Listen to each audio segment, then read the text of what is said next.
வணக்கம். இந்த வீடியோல நம்ம different types of agent based problem பத்தி பார்க்கலாம். ஏஜென்ட் பேஸ்ட் ப்ராப்ளம் வந்து எப்படி கேட்டகரைஸ் பண்ணியிருக்காங்கன்னா, அதோட புரோகிராமிங் கன்ஸ்ட்ரெயின்ட் பத்தி தான். அத எப்படி புரோகிராம் பண்ணியிருக்கோம், அத பேஸ் பண்ணி நம்ம ஏஜென்ட்ட வந்து டிஃபரெண்ட் கிளாசிஃபிகேஷன்ஸ்குள்ளார கொண்டு வந்திருக்காங்க. ஃபர்ஸ்ட் வந்து டேபிள் ட்ரிவன். டேபிள் ட்ரிவன் அப்படிங்கிறது என்னன்னா, ஆ இந்த பெர்செப்ஷனுக்கு இந்த ஆக்ஷன் தான் அப்படிங்கிறத ஃபுல்லா ஒரு டேபிள்ல கொண்டு வந்துட்டாங்கன்னா, அதுதான் டேபிள் ட்ரிவன். வேற எதுவுமே புதுசா கொண்டு வர முடியாது. நம்மள எதுவுமே வந்து ஆட்டோமேட் பண்ண முடியாது. இருக்கிற ரூல்ஸ் அண்ட் ரெகுலேஷன், அதாவது ரூல்ஸ் கூட சொல்ல முடியாது. இந்த பெர்செப்ஷனா இந்த ஆக்ஷன், இந்த பெர்செப்ஷனா இந்த ஆக்ஷன் அவ்வளவுதான். ஒரு சிம்பிள் டேபிள்குள்ளார எல்லாத்தையும் கொண்டு வர முடிஞ்சதுன்னா, அது டேபிள் ட்ரிவன் ஆக்ஷன். ஆனா என்ன பிரச்சனைன்னா, அந்த டேபிள் வந்து இவ்வளவுதான் மெமரி. அதுக்கு மேல நம்மளால எக்ஸ்டெண்ட் பண்ண முடியாது. புதுசா எதையும் லேர்ன் பண்ண வைக்க முடியாது. எக்ஸிஸ்டிங் என்னவோ அது மட்டும் பெர்ஃபார்ம் பண்ணும். இதுதான் வந்து டேபிள் ட்ரிவன். ஒரு சின்ன சின்ன அப்ளிகேஷன்ஸ்க்கெல்லாம் இது யூஸ் ஆகும். அடுத்த டைப் பார்த்தீங்கன்னா, சிம்பிள் ரிஃப்ளெக்ஸ் ஏஜென்ட். இந்த டயகிராம் வந்து நீங்க நல்லா நோட் பண்ணிக்கோங்க. இந்த டயகிராம் தான் காமனா எல்லா டைப் ஆஃப் ஏஜென்ட்ஸ்க்கும் நம்ம யூஸ் பண்ண போறோம். ஏஜென்ட்னால என்ன சொல்லியிருக்கேன், ஒரு என்வைரன்மென்ட்ல தான் அது பெர்ஃபார்ம் பண்ணுது. நம்மளுக்கு டிஃபரெண்ட் சென்சார்ஸ் இருக்கும். அந்த சென்சார் வந்து இன்புட் அந்த கரண்ட் என்வைரன்மென்ட்ட சென்ஸ் பண்ணி அத தான் இன்புட்டா கொண்டு வரும். ஃபர்ஸ்ட் ஸ்டெப் பார்த்தீங்கன்னா, சென்ஸ் த என்வைரன்மென்ட். நெறைய சென்சார் இருக்கு. அதுதான் பண்ணுது. இத பொறுத்து நம்மளுக்கு என்ன கிடைக்கும்னா, கரண்ட் பெர்செப்ட் ஆஃப் என்வைரன்மென்ட் என்னங்கிறது தெரிஞ்சிரும். ஓகேங்களா? அதே மாரி இதோட அவுட்புட் என்னன்னா, நம்ம என்ன ஆக்ஷன் பெர்ஃபார்ம் பண்ண போறோமோ, அத வந்து ஆக்டிவேட்டர் வச்சு நம்ம வந்து இது பண்ண போறோம். பெர்ஃபார்ம் பண்ண போறோம். வாட் ஆக்ஷன் ரெக்வயர்ட், அதுல வந்து நம்ம ஆக்டிவேட்டர்ஸ் வச்சுட்டு நம்ம ஆக்ஷன வந்து இனிஷியேட் பண்றோம். இந்த சீக்வென்ஸ் மாறவே மாறாது. ஓகே. இப்ப என்ன மாறும்னா, எந்த விதத்துல நம்ம புரோகிராம் பண்ணியிருக்கோம். அதுதான். டேபிள் ட்ரிவன்ல ஒரே ஒரு டேபிள் இருக்கும். அந்த டேபிள்ல இந்த பெர்செப்ஷனுக்கு இந்த ஆக்ஷன் தான். இந்த பெர்செப்ஷனுக்கு இந்த ஆக்ஷன் தான். அந்த மாரி போட்டிருந்தோம்னா, அது டேபிள் ட்ரிவன். அதே சிம்பிள் ரிஃப்ளெக்ஸ் ஏஜென்ட்ல நம்மளுக்கு வந்து ஒரு நெறைய இஃப் தென் எல்ஸ் ரூல்ஸ் வச்சு நம்மளால ப்ராசஸ் பண்ண முடியும். இதுல வந்து நம்மளோட புதுசா ரூல்ஸும் கொண்டு வந்துக்க முடியும். மல்டிபிள் நெஸ்டட் ரூல்ஸும் கொண்டு வந்துக்க முடியும்.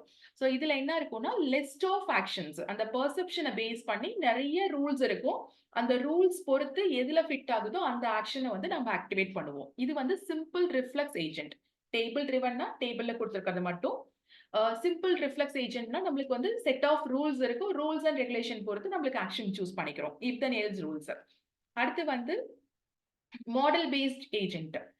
மாடல் அப்படின்றாலே நம்மளோட பழைய ஹிஸ்டரி பேஸ் பண்ணி வரது தான் மாடல்குள்ளார வரும். உங்களுக்கு மெஷின் லேர்னிங் மாடல் அந்த மாரிலாம் மாடல் அப்படிங்கிற வார்த்தை வந்துருச்சுனாலே நீங்க மெஷின் லேர்னிங் மாடல் ஞாபகம் வச்சுக்கோங்க. இதுல என்ன இருக்கும்னா, பெர்செப்ட் ஹிஸ்டரி. ஆல்ரெடி வந்து இந்த மாதிரியான பெர்செப்ஷன் நடந்திருக்கா? அப்ப வந்து நம்ம என்ன ஆக்ஷன் பெர்ஃபார்ம் பண்ணோம்? அத பொறுத்து நம்ம இப்போ வந்து கரண்ட்டா என்ன பண்ண முடியும்? அப்படிங்கிறத சூஸ் பண்ணோம்னா, அது model based agent. Model based reflex agent. இங்கேயும் நம்மளுக்கு ரூல்ஸ் அண்ட் ரெகுலேஷன்ஸ் இருக்கும். ஆனா, நம்ம ஒவ்வொரு முறையும் பெர்செப்ட் ஹிஸ்டரில ஆல்ரெடி என்ன நடந்திருக்குங்கிறத வெரிஃபை பண்ணிட்டு, அதுல வந்து என்ன இம்பாக்ட் நம்மளுக்கு நடந்திருக்கு? ஆல்ரெடி இந்த மாரி ஒரு சீக்வென்ஸ் ஆஃப் ஆக்ஷன் நடந்தப்போ, நம்மளுக்கு என்ன இம்பாக்ட்? அத பொறுத்து நம்ம டெசிஷன் எடுத்தோம்னா, அது வந்து மாடல் பேஸ்ட் ரிஃப்ளெக்ஸ் ஏஜென்ட். அடுத்து வந்து கோல் பேஸ்ட் ஏஜென்ட்.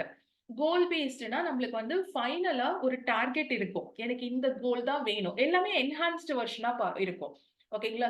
ஆல்ரெடி வந்து இந்த ஒரு பெர்செப்ட் ஹிஸ்டரி இருந்தது. இந்த பெர்செப்ட் ஹிஸ்டரில இந்த மாரி ஒரு ஆக்ஷன் பெர்ஃபார்ம் பண்ணோம்.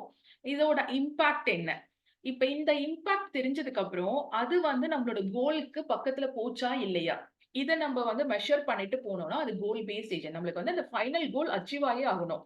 அப்ப இந்த ஆக்ஷன் சூஸ் பண்றப்போ, ஹவ் ரிலேட்டட் இட் இஸ். எவ்ளோ பக்கம் நம்ம வந்து அந்த சொல்யூஷன் கிட்ட வந்துட்டோம்.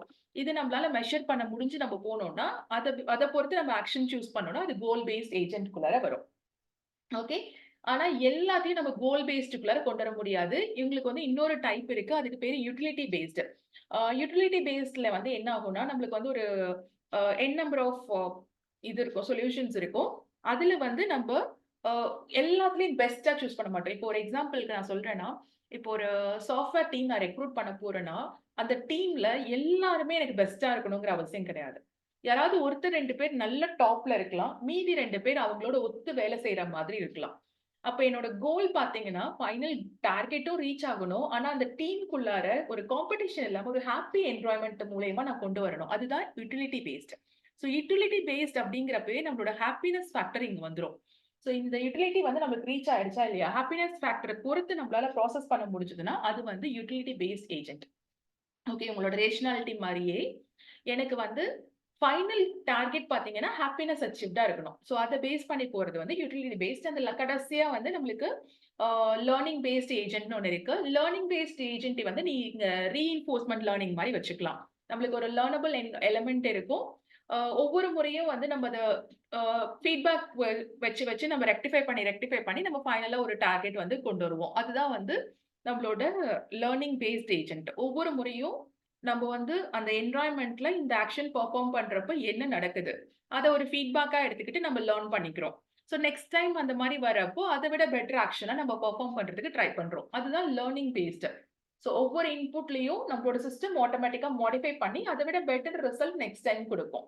இப்போ நீங்க வந்து ChatGPTயே எடுத்துக்கிட்டீங்கன்னா, நீங்க ஃபர்ஸ்ட் டைம் ஒரு குவெரி குடுக்குறீங்க. அதே த்ரெட்ல இன்னொரு குவெரி குடுக்குறீங்க. 3வதா ஒரு குவெரி குடுக்குறீங்க. அப்ப அது என்ன பண்ணும்னா, 1, 2, 3 அதோட அவுட்புட் எல்லாத்தையும் கம்போஸ் பண்ணி தான் நம்மளுக்கு ஃபைனல் ரிசல்ட் வரும். ஓகேங்களா? ஸோ அது ஒரு ஒரு த்ரெட்ல வந்து ஒவ்வொரு முறையும் அத லேர்ன் பண்ணிக்கிட்டே இருக்கும். ஸோ இத பொறுத்து தான் அவங்க வந்து கேள்வி கேட்டிருக்காங்க. அடுத்து இதுதான் வந்து அவங்களுக்கு தேவைப்படுது.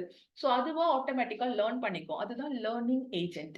ஓகே. ஸோ இதெல்லாம் தான் டிஃபரெண்ட் டைப்ஸ் ஆஃப் ஏஜென்ட்ஸ். நம்ம இதோட ஏஜென்ட்ல எங்க சேஞ்சஸ் வந்ததுன்னா, அந்த புரோகிராமிங் கன்ஸ்ட்ரெயின்ட்ல. சென்சார்ஸ் அதே தான், ஆக்டிவேட்டர்ஸ் அதே தான், என்வைரன்மென்ட் அதே தான்.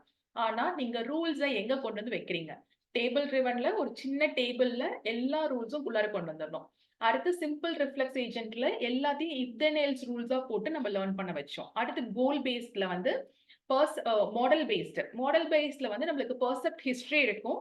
அந்த ஹிஸ்டரில ஆல்ரெடி இந்த மாரி ஆக்ஷன் நடந்தப்ப நம்ம என்ன ரெஸ்பாண்ட் பண்ணோம். அத பொறுத்து நம்ம வந்து இப்ப பிரசன்ட்டா ரெஸ்பாண்ட் பண்ணுவோம். கோல் பேஸ்ட் ஏஜென்ட் ஒரு பர்ட்டிகுலர் கோலுக்கு அந்த பெர்செப்ட் ஹிஸ்டரியில இருந்து நம்ம வந்து டேட்டா எடுத்து பெர்ஃபார்ம் பண்ணுவோம். போன முறை இத பண்ணோம். அந்த கோல் பக்கத்துல போச்சு. ஸோ அதே ஆக்ஷன் நம்ம இப்ப பெர்ஃபார்ம் பண்ணலாம். அது வந்து கோல் பேஸ்டு. யுட்டிலிட்டி பேஸ்டுனா இதோட என்ஹான்ஸ்டு வெர்ஷன். எனக்கு வந்து வெறும் கோல் மட்டும் முக்கியம் கிடையாது. அந்த என்வைரன்மென்ட்டோட ஹாப்பினஸ் ஃபேக்டரும் முக்கியம். அப்ப வந்து நான் யுட்டிலிட்டி பேஸ்டுக்கு போறேன்.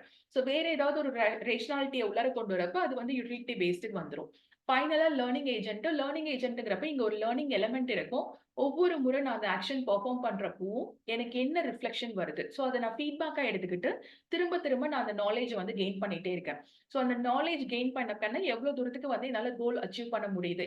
இந்த வந்து லேர்ன் பண்ணிக்கிட்டு ஆட்டோமேட்டிக்கா அந்த சிஸ்டம் வொர்க் ஆச்சுன்னா, அது லேர்னிங் ஏஜென்ட்ன்னு கொண்டு வரும். ஸோ இதெல்லாம் தான் different types of agent based problem. Thank you.